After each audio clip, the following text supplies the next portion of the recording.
नमस्कार दोस्तों, स्वागत है आप सभी का हमारे इस यूट्यूब चैनल में। और इस वीडियो के माध्यम से एसएससी सीएचएसएल 10+2 2021 का क्वेश्चन पेपर डिस्कस किया है। ये जो हमारा पेपर हुआ था 24 मई 2022 को हुआ था। ये जो शिफ्ट है वो थर्ड शिफ्ट है। इसको सेट हमने 3 बनाया। चलिए शुरू करते हैं आज का वीडियो। पहला क्वेश्चन दिया गया हमें, यहाँ पर सेगमेंट्स दिए गए हैं, 4 सेगमेंट्स, इसमें एरर डिटेक्ट करनी है। जो सेंटेंस है वो दिया गया है, Rahul sings very sweet when he is in a good mood. ठीक है, ये स्टेटमेंट दिया गया है। अब देखते हैं, राहुल हमारे पास सब्जेक्ट है, ठीक है, नाउन है, और ये सिंगुलर है, सिंगुलर के अकॉर्डिंग एस लगा है, ये भी आपका करेक्ट है। इस वाला पोर्शन आपका बिल्कुल करेक्ट लिखा गया है। दूसरे में लिखा गया है वेरी स्वीट। ठीक है, वेरी आपके पास क्या है, वेरी आपके पास एडवर्ब है। ठीक है, स्वीट आपके पास एडजेक्टिव है। ठीक है, वेन अगर देखा जाए तो वेन आपका कंजंक्शन हो जाएगा। ही आपके पास सब्जेक्ट है, इज सिंगुलर वर्ब है। ठीक है, ही के अकॉर्डिंग लगी है, सही है ये भी वाला। इन अ गुड मूड और इन अ बैड मूड, ये एक आपका फ्रेज होता है, ये आपका करेक्ट होता है। यहाँ पर आप आर्टिकल ए और एन यूज़ कर सकते हैं। आपने सुना भी होगा, in a bad mood in a good mood. ठीक है, तो ये वाला पोर्शन भी करेक्ट है। ठीक है, अगर जो आपने एलिमिनेट कर लिया, ये वाला सही है आपका, ये वाला सही है, ये वाला भी सही है, इसमें कोई डाउट नहीं, तो आप जो है नो एरर वाला पोर्शन नहीं, तो बचा हुआ में आपके पोर्शन में एरर रहेगी। ठीक है, दूसरी चीज़ इसमें एरर भी है। एरर क्यों, कौन सी है, वो भी आपको पता चल गया होगा रीड करके। अगर जो नहीं पता चला तो वो भी बता देते हैं। इसको समझने के लिए जैसे हम यहाँ लिखते हैं, ही इज़ स्मार्ट। अगर हमने यहाँ पे लिखा ही इज़ स्मार्ट, ठीक है, यहाँ पर वेरी भी लिख दिया, ही इज़ वेरी स्मार्ट। ठीक है, तो यहाँ पर ये आपका क्या है, एडवर्ब है, और ये आपका क्या है, एडजेक्टिव है। एडजेक्टिव जो होता है वो क्या करता है, वो वर्ब को क्या करता है, इंडिकेट, सॉरी, जो एडजेक्टिव होता है वो नाउन और प्रोनाउन की स्पेशलिटी शो करता है। ठीक है, उसको नाउन के विषय में बताएगा। जैसे यहाँ स्मार्ट जो है वो किसके लिए आया है, तो ही के लिए आया है। ठीक है, बट जो आपका एडवर्ब होता है वो किसको शो करता है, वो हमारी वर्ब को मॉडिफाई करता है। ठीक है, यहाँ पर देखिए जो स्वीट लिखा है ये एडजेक्टिव है, और ये राहुल की बात नहीं कर रहा है, बल्कि सिंग करने का जो वे है वो उसका वो स्वीट है।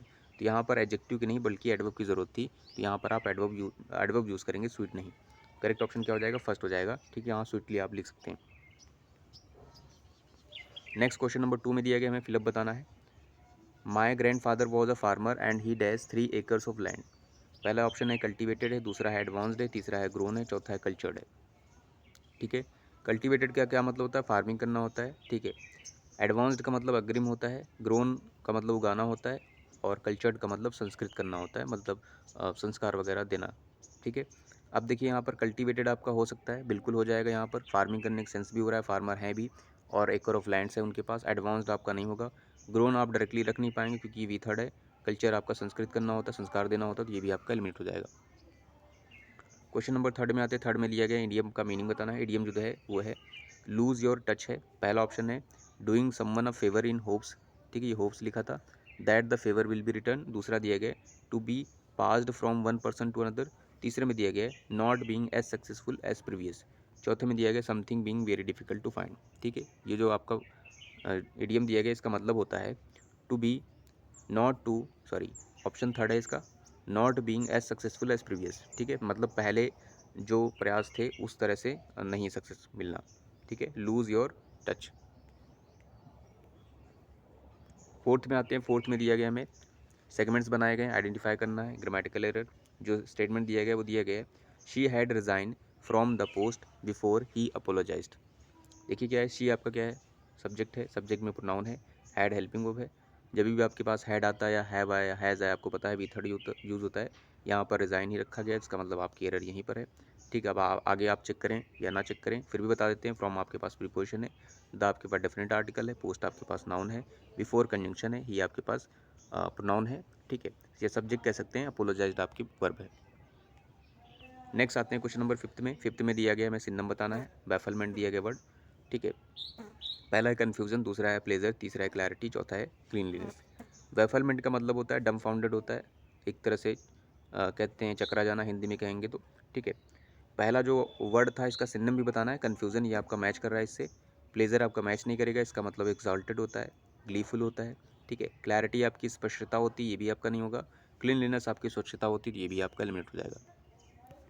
क्वेश्चन नंबर 6 में देखते हैं, एंटोनिम बताना है वर्ड का। प्रेज दिया गया है, प्रेज मतलब प्रशंसा करना होता है। ठीक है, पहला दिया गया सेलिब्रेट, दूसरा है कंडेम, तीसरा है हेल है, चौथा है सिक्योर। ठीक है, प्रेज का जस्ट उल्टा हो जाएगा, आप जो है निंदा करेंगे किसी की, तो सेलिब्रेट का मतलब नहीं होता निंदा करना। कंडेम मतलब निंदा करना होता है, डिप्लोर करना होता है। ठीक है, एक रिप्रूव भी होता है वर्ड इसके लिए। हेल का मतलब होता है किसी जगह से बिलोंग करना। ठीक है, या फिर इसका एक सेंस होता है ओले। ठीक है, जो बारिश होती है ओले पड़ना, वो भी होता है। सिक्योर का मतलब सुरक्षित होता है, तो हमारा करेक्ट ऑप्शन था प्रेस का दूसरा। नेक्स्ट आते हैं क्वेश्चन नंबर 7th में। 7th में दिया गया सब्स्टिट्यूशन बताना है। जो स्टेटमेंट दिया गया है, we want to divide the expenses between the three of us, ठीक है, इस वाले का पोर्शन का मतलब है। बिटवीन आपको पता है 2 के लिए यूज़ होता है, फॉर 2, और यहाँ पर 3 की बात हो रही है, इसका मतलब ये आपका प्रीपोजिशन गलत है। ऑप्शन दिया गया था एट, अमंग, फ्रॉम और फॉर दिया है, तो करेक्ट ऑप्शन क्या हो जाएगा, अमंग। अमंग का यूज़ मोर देन 2 के लिए होता है, तो करेक्ट ऑप्शन क्या हो रहा है, सेकंड हो रहा है।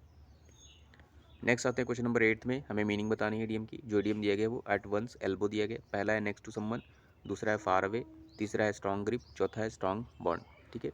एट वंस एल्बो का मतलब होता है नेक्स्ट टू समवन, ठीक है, इसका मतलब बहुत पास होता है, ठीक है, तो करेक्ट ऑप्शन क्या हो रहा है, फर्स्ट। क्वेश्चन नंबर 9th में आते हैं। 9th में दिया गया सिनोनिम बताना है। कन्फ्रंट का मतलब बताना है। कन्फ्रंट मतलब मुकाबला करना होता है, या फिर कह सकते हैं एक तरह से फेस करना होता है। पहला है मिंगल है, दूसरा है कंसील है, चौथा है चैलेंज, और तीसरा चैलेंज, चौथा है स्कीम है। मिंगल का मतलब मिलना होता है, कंसील मतलब छिपाना होता है, चैलेंज मतलब क्या होता है, चुनौती देना, तो ये आपका हो सकता है, और यही है क्योंकि स्कीम मैच नहीं कर रहा है। करेक्ट ऑप्शन क्या हो जाएगा, थर्ड। 10th में आते हैं। ग्रामेटिकल एरर बतानी है हमें। 10th वाले पोर्शन में ग्रामेटिकल एरर बतानी है। जो स्टेटमेंट दिया गया है वो है after a long and fun filled day the children slept themselves peacefully. After आपके पास क्या है, प्रीपोजिशन है, ठीक है। हमारे पास क्या है, इंडेफिनिट आर्टिकल है। लॉन्ग आपके पास एडजेक्टिव है, एंड कंजंक्शन है। फन फील्ड आपके पास अगेन एडजेक्टिव है, और ये नाउन था, ठीक है, इसके लिए एडजेक्टिव यूज़ की गई हैं, और यहाँ पर देखिए आर्टिकल भी यूज़ किया गया है। तो यहाँ पर इस वाले में एरर नहीं है, इस वाले में भी एरर नहीं है, ठीक है। इन दोनों में एरर नहीं है। यहाँ पर नो एरर वाला पोर्शन भी नहीं है। अगर जो आप एलिमिनेट कर लें तो आपका ऐसे भी पता चल सकता है कहाँ पर एरर है। जैसे द चिल्ड्रन से पहले आप आर्टिकल यूज़ कर सकते हैं, चिल्ड्रन से पहले, तो ये वाला भी सही है। तभी आपको पता चल गया होगा अगर जो इन तीनों में एरर नहीं तो बाकी बचे हुए पोर्शन में ही एरर होगी, क्योंकि यहाँ नो एरर वाला ऑप्शन नहीं है, ठीक है। जब आप इस वाले पोर्शन को पता रीड करेंगे तो आपको पता भी चल जाएगा। The children slip themselves peacefully. Children ने खुद को नहीं सुलाया, बल्कि चिल्ड्रन जो है चुपचाप सो गए, ठीक है। यहाँ पर जो सेल्फ प्रोनाउन यूज़ किया गया है देमसेल्व्स, इसकी कोई ज़रूरत नहीं थी, ठीक है, अननेसेसरी लिखा गया है, सुपरफ्लुअस है, इसलिए एरर आपकी सेकंड पोर्शन में है। नेक्स्ट आते हैं क्वेश्चन नंबर 11th में। इनकरेक्टली स्पेल्ड ढूंढना है। पहला है लग्जरियस, दूसरा है इनोसेंट, तीसरा है जेलस, चौथा है जुडिशियल। लग्जरियस की स्पेलिंग आपकी इनकरेक्ट है। इनकरेक्ट इसलिए क्योंकि LUXURIOUS होता है, यहाँ पर वाई लगाया गया, इनकरेक्ट है। इनोसेंट सही लिखा गया, जेलस भी सही है, जुडिशियल भी सही है। नेक्स्ट आते हैं स्टेटमेंट 12th में। 12th में सब्स्टिट्यूशन बताना है। जो स्टेटमेंट दिया गया वो दिया गया, Geeta is doubtful about getting hired as she is inexperienced at this job. Inexperienced है, देखिए इनएक्सपीरियंस्ड के लिए कौन सा वर्ड होगा, प्रोफेशनल होगा क्या, एक्सपर्ट होगा क्या, एस होगा क्या, नॉविस होगा क्या, तो प्रोफेशनल भी नहीं होता है, एक्सपर्ट तो बिल्कुल नहीं होगा, एस भी नहीं होता है, आपका करेक्ट होगा नॉविस। नॉविस का मतलब नौसिखिया होता है, ठीक है, बिगिनर होता है, ठीक है, टायरो होता है। नेक्स्ट आते हैं 12th के बाद 13th में। 13th में हमें दिया गया पैरा जंबल सेंटेंसेस दिए गए, इनको अरेंज करना है। ABCD में दिए गए। ए में दिया गया is credited with saying, B में दिया गया do not dry your feet, C दिया गया if you want to leave your foot prints on the sands of time, D में दिया गया doctor APJ Abdul Kalam former president of India. आप directly यहाँ से आपको जो पता चल गया तो बहुत अच्छी बात है, वरना आप नीचे से भी एलिमिनेट कर सकते हैं। यहाँ पर AC दिया गया और DD दिया गया, तो जो डबल हो आप उसको ट्राई करिए पहले डी वाला एलिमिनेट करने की, ठीक है, इनको बाद में भी कर सकते हैं, ठीक है। अगर जो इनसे भी करेंगे तो भी आपका आएगा, इनसे ही करेंगे तो भी आएगा, ठीक है। जैसे हम डी से स्टार्ट कर लेते हैं, वैसे भी पता चल गया डी ही आएगा, तो डी रखते हैं, doctor APJ Abdul Kalam from farmer president of India. उसके बाद क्या आएगा, ए आएगा या सी आएगा, ए रख के देखें। ए में दिया गया इज़ करेक्टेड विद सेइंग, ये आपका हो सकता है। सी में देखते हैं क्या है, सी में दिया गया है इफ़ यू वांट टू, देखिए यहाँ पर doctor APJ Abdul Kalam former president of India की बात की गई, फिर आप डायरेक्टली ये वाला पोर्शन नहीं रखेंगे, ये रखेंगे तो आपका मीनिंग नहीं आएगा, तो ये आपका एलिमेंट हो जाएगा, ठीक है। फिर इसके बाद आपको पता चल गया है डी के बाद क्या आएगा, आपका ए आएगा, ठीक है, रख के देख लीजिए। Doctor APJ Abdul Kalam former president of India is credited with saying, ठीक है, इज़ क्रेडिटेड विद सेइंग आपको पता चल गया, फिट बैठ रहा है, तो आप सी भी रख के देख लीजिए। सी में दिया गया था if you want to leave your foot prints on the sands of time, then आपका बी हो जाएगा, ठीक है, do not dry your feet, ठीक है, ये सेइंग को क्रेडिट किया गया उनको, सेइंग को लेकर, तो आपका करेक्ट ऑप्शन बैठ रहा है DACB। 14 में इनकरेक्टली स्पेल ढूंढना है हमें। पहला दिया गया आर्गूमेंट, दूसरा दिया गया परफॉर्मेंस, तीसरा दिया गया वैल्यूएबल, चौथा दिया गया सेक्रेटरी। तो आर्गूमेंट की स्पेलिंग इनकरेक्ट है। आर्गूमेंट की स्पेलिंग क्या होती है, ARGU रखा, ARGU होता है, ई नहीं होता है। परफॉर्मेंस भी गलत सही लिखा गया है, वैल्यूबल भी सही है, सेक्रेटरी भी देखिए ई होगा और ये भी सही है। नेक्स्ट दिया गया हमें यहाँ पर फिलअप बताना है, ठीक है। स्टेटमेंट जो दिया गया, the writer declares that dash children of their childhood is a criminal act, ठीक है। ये दिया गया, ऑप्शन दिया गया है रॉबिंग, तीसरा दिया गया, दूसरा दिया गया है रॉब्ड, तीसरा दिया गया है रॉब और चौथा दिया गया टू रॉब, ठीक है। यहाँ पर देखिए ये वाला पोर्शन आपका क्या है, ये सब प्रिंसिपल क्लॉज है, ये वाली जो क्लॉज होगी वो सबऑर्डिनेट क्लॉज है, ठीक है, क्योंकि ये कंजंक्शन लगा हुआ है, ठीक। अब यहाँ पर आपके पास ऑप्शन 2 हैं, सॉरी 4 ऑप्शन है, जिसमें से आपका ये एलिमिनेट हो रहा है, ठीक है। आप रख के देखेंगे तो एलिमिनेट हो जाएगा, ये वाला भी आपका एलिमिनेट हो जाएगा, ठीक है। अब आपके पास बचा हुआ है ये वाला और ये वाला, ठीक है, रॉबिंग, ठीक है। अब देखिए इनमें दोनों में से कौन सा सही है, द राइटर डिक्लेयर्स दैट, ठीक है। आपको हमने अभी बताया ये आपका प्रिंसिपल क्लॉज हो जाएगा, ये आपकी सबऑर्डिनेट क्लॉज हो जाएगी, दो तरह की क्लॉजेस बन गई हैं, ठीक है। और जब भी आप देखेंगे कभी क्लॉजेस के अंदर जितनी भी क्लॉजेस होती हैं वहाँ आपका इन्फिनिटिव यूज़ नहीं होता है, ठीक है। इन्फिनिटिव ये भी फिलहाल सही है, अगर ये वाला पोर्शन हटा देते, ठीक है, तो ये आप रख देते तो ये आपका सही हो जाता, या फिर ऐसे चेक करने के लिए इन सभी को हटा दें, यहाँ रख दें, इज़ अ क्रिमिनल एक्ट, इससे रीड करके देखिए, robbing is a criminal act, ये भी आपका सेंस दे रहा है, to rob is a criminal act, ये भी आपका सेंस दे रहा है, ठीक है। बट ये तब देता जब ये आपका पोर्शन नहीं होता, ठीक है। बट आपका ये पोर्शन दिया गया है, इसका मतलब ये आपका क्या है, सबऑर्डिनेट क्लॉज है, ठीक है। यहाँ पर नाउन की ज़रूरत है, ठीक है। नाउन में आपका इन्फिनिटिव भी आता है, जेरेंड भी आता है, आईएनजी फॉर्म जेरेंड है, बट यहाँ किसकी ज़रूरत है, यहाँ जेरेंड की ज़रूरत है, ठीक है। क्योंकि दो तरह की जो क्लॉजेस होती हैं वहाँ पर आपका जेरेंड लगता है, इन्फिनिटिव नहीं होता है। इन्फिनिटिव भी यूज़ होता है as a subject, as a noun use होता है, बट यहाँ पर नहीं होगा, ठीक है। तो आपका करेक्ट ऑप्शन क्या है, ए है इसका करेक्ट ऑप्शन, ठीक है। नेक्स्ट आते हैं 16th में। 16th में दिया गया है, select the most appropriate antonym बताना है गिवन वर्ड का। डेट्रीमेंटल पहला है वर्ड जो हमारे पास, डेट्रीमेंटल इसका मतलब हार्मफुल होता है। पहला है बेसलेस है, दूसरा है हार्मलेस है, तीसरा है सेंसलेस है, चौथा है मीनिंगलेस। डेट्रीमेंटल का अपोजिट बताना है, तो बेसलेस आपका होगा नहीं, हार्मलेस आपका करेक्ट हो जाएगा, सेंसलेस भी नहीं होगा आपका, मीनिंगलेस भी नहीं होगा, ठीक है। डेट्रीमेंटल का क्या हो रहा है, हार्मलेस हो रहा है। नेक्स्ट आते हैं 17th में दिया गया हमें मीनिंग बतानी है इडियम की, जो इडियम दिया गया वो दिया गया ब्लो अप। पहला है टू सफाइस, दूसरा है टू लिव अप ग्रेटली, तीसरा दिया गया to destroy by an explosion, चौथा दिया गया to stand up upright. Suffice का मतलब क्या होता है, ठीक है, एक तरह से पूरा करना होता है, पूरा करना ताकि सफिशिएंट बन सके, इसे सफिशिएंट बनेगा। ब्लो अप का जो मतलब होता है, इस इडियम का जो मतलब होता है ब्लो अप, इसका मतलब होता है to destroy by an explosion. 18th में आते हैं, 18th में बताना है हमें एंटोनिम बताना है, जो वर्ड दिया गया ड्वार्फ, इसका एंटोनिम बताना है, इसका मतलब हाइट में कम होता है, जिसे हिंदी में बौना कहेंगे। पहला मेजरेबल है, दूसरा है मीडियम है, तीसरा है टाइनी, चौथा है जाइंट। तो मेजरेबल भी नहीं होगा, मीडियम भी नहीं होगा, टाइनी भी नहीं होगा, करेक्ट ऑप्शन हो जाएगा एंटोनिम में डार्फ, डार्फ का जाइंट हो जाएगा, जाइंट मतलब बहुत ही ज़्यादा बड़ा। नेक्स्ट है यहाँ पर हमें क्या करना है, select the incorrectly spelled word. आप चाहे ये वाला पूरा स्टेटमेंट पढ़िए, इसमें ढूंढिए, या फिर इन ऑप्शंस में ढूंढ लीजिए, ठीक है। अगर जो इन ऑप्शंस में ढूंढ लेते हैं कौन सा इनकरेक्ट है, देखिए कैनोपी लिखा गया है, टैसल्स लिखा गया है, डैम्पेंड लिखा गया है, ट्रिकल्ड लिखा गया है। जो कैनोपी लिखा गया ये वर्ड आपका इनकरेक्ट है, क्योंकि कैनोपी की स्पेलिंग CANOPY होती है, डबल पी नहीं होता है, ठीक है। तो यहाँ देखिए double P, sorry double N नहीं होता है, सिंगल एन होता है, CANOPY, ठीक है। वाई को हटाकर IES लगाया गया, ये आपका करेक्ट है। टैसल्स ये भी आपका करेक्ट है। कैनोपी का मतलब आपको पता ही होगा, जो तंबू वगैरह होते हैं, तो जो मंडप टाइप होता है ऊपर वाला पोर्शन, उसे कहते हैं। टैसल्स का आपका क्या होता है, जैसे आप कोई चीज़ सजाते हैं, जैसे दरवाजे पे ऐसे ऐसे जो लगाया जाता है, यहाँ से ऐसे ऐसे लटकन जो होती है, उससे आप कहेंगे जो है टैसल्स। डैम्पेन का मतलब क्या होता है, गीला करना होता है एक तरह से। ट्रिकल का मतलब जो है ट्रिक करना होता है किसी को, ठीक है, तो वो हो जाएगा ट्रिकल्ड। नेक्स्ट आते हैं क्वेश्चन नंबर 20th में। 20th में हमें जो है यहाँ पर फिलअप दिए गए हैं, और एक में हमें 3-4 फिलअप करने हैं, ठीक है। पहला जो स्टेटमेंट है वो रीड कर लेते हैं, when we believe that our mind is thinking dash thoughts at the same time, what actually is happening is that dash thoughts are dash in such quick dash as to seem simultaneous, ठीक है।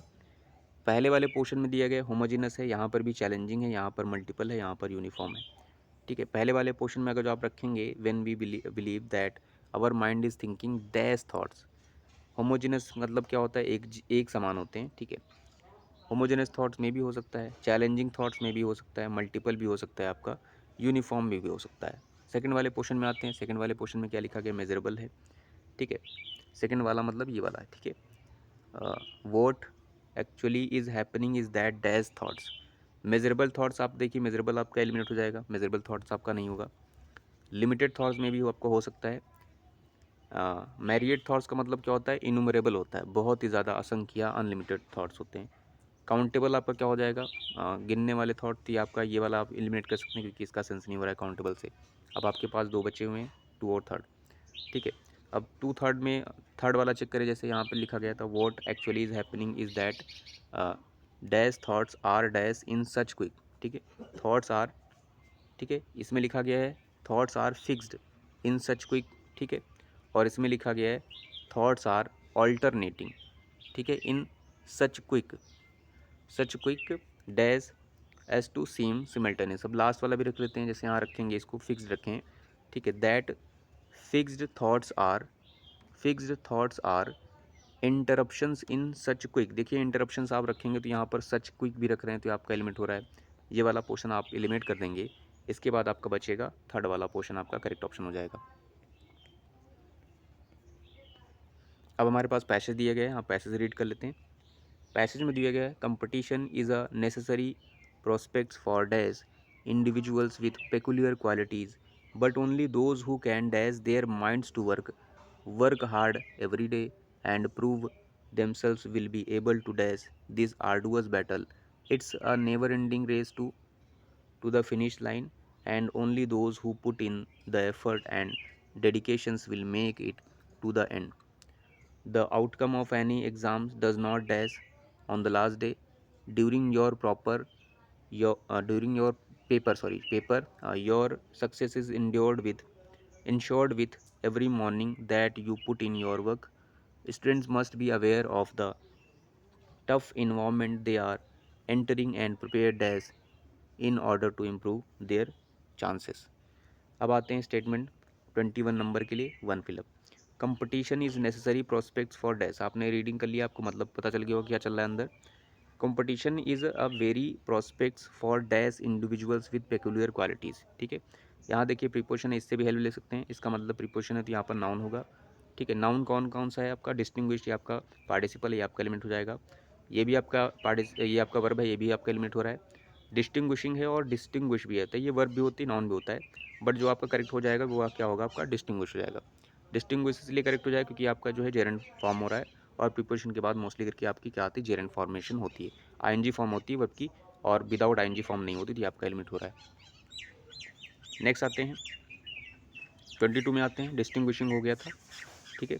But only those who can dash their minds to work, ठीक है, केवल उनके लिए, ठीक है, जो है अपना माइंड जो है वर्क में लगाते हैं। पहला है to those who can get their minds to work है, दूसरा है who can divert their mind to work है, तीसरा दिया गया है who can made their minds to work है, चौथा दिया गया है who can put their minds to work, ठीक है। तो आपका गेट से आपका एलिमेंट हो रहा है, ठीक है, आप रख के देख लीजिए यहाँ पर, who can get their mind से आपका एलिमेंट हो रहा है, गेट का कोई सेंस नहीं हो रहा है। डाइवर्ट का आपका बिल्कुल ही नहीं होगा, ठीक है, ध्यान भटकाना सेंस हो जाएगा। मेड भी आपका नहीं होगा यहाँ पर, who can made their minds to work hard every day and prove themselves will be able to dash, ठीक है। इससे ज़्यादा बेटर आपका क्या होगा, पुट आपका हो जाएगा put their minds to work, ठीक है। आगे आते हैं इसके बाद, अगर जो आपने डिसाइड कर लिया आपका पुट आएगा, तो पुट के बाद नेक्स्ट आते हैं 23 में। नेक्स्ट 23 में दिया गया है put their minds to work hard every day and prove themselves will be able to dash this arduous battle. इस आर्डुअस बैटल को डैश कर पाएंगे, एबल हो जाएंगे और प्रूव करेंगे, prove themselves and will be able to, ठीक है। एबल हो जाएंगे, यहाँ पॉजिटिव बताया जा रहा है, पॉजिटिव वर्ड आएगा। पहला ओवरकम है, दूसरा है ओवरलोड है, तीसरा है ओवरपेड है, चौथा इंजॉयड है, ओवरजॉयड है। तो करेक्ट ऑप्शन आपका क्या हो जाएगा, ओवरकम, ठीक है। जब वो क्या करेंगे, वर्क हार्ड करेंगे एवरीडे और प्रूव करेंगे देमसेल्व्स, तभी वो एबल होंगे ओवरकम में। ओवरकम मतलब जीत जाएंगे आर्डुअस जो बैटल है उसको, कठिन, आर्डुअस मतलब कठिन, दुष्कर। 24 में दिया गया हमारे पास, 24 में आते हैं यहाँ पर, फोर्थ नंबर आर्डुअस बैटल के बाद, it's a never ending race to the finish line and only those who put, देखिए यहाँ पर देखिए पुट था, in the effort and dedications will make it to the end. The outcome of any exam does not dash, outcome जो किसी भी exam का होता है does not dash on the last day, last day में नहीं आता। पहला ऑप्शन है awake, on the last day, arise on the last day, arrive on the last day और abase on the last day. आपने जैसे रीड किया आपको पता चल गया होगा यहाँ पर क्या आएगा। Outcome of any exam does not awake नहीं होगा, अराइज भी नहीं होगा, आपका क्या हो जाएगा अराइव, आता है, ठीक है, आता है, ठीक है। अबेज मतलब अपमानित करना होता है, इंसल्ट करना होता है, ये आपका एलिमेंट हो रहा है। नेक्स्ट और लास्ट हमारे पास 24th नंबर है। 24th में दिया गया है students must be aware of the tough environment they are entering and preparing और and prepare dash in order to improve their chances, ठीक है। यहाँ पर क्या आएगा, पॉजिटिव बात कर रहे हैं यहाँ पर, ठीक है। Students must be aware of the tough environment they are entering and prepare, reluctantly prepare, constantly consequently prepare, accordingly prepare, exponentially, ठीक है। रिलेक्टेंटली मतलब अनविलिंगली होगा तो ये आपका एलिमेंट हो जाएगा, यहाँ पर सेंस नहीं देगा। कंसिक्वेंटली परिणाम स्वरूप भी नहीं होगा आपका, यहाँ पर कोई रिजल्ट ऐसी कोई बात नहीं की गई है। अकॉर्डिंगली आपका करेक्ट हो जाएगा, ठीक है। और जो एक्सपोनेंशियली है आपका क्या होता है, रैपिडली क्या होता है, इंक्रीज होता है, ये अब आपका सेंस नहीं होगा, इसको रखेंगे भी तो आपको हो जाएगा। Tough environment they are entering and prepare accordingly in order to improve their chances. So I hope आज की वीडियो में आपने कुछ ना कुछ ज़रूर सीखा होगा। So thanks for watching this video.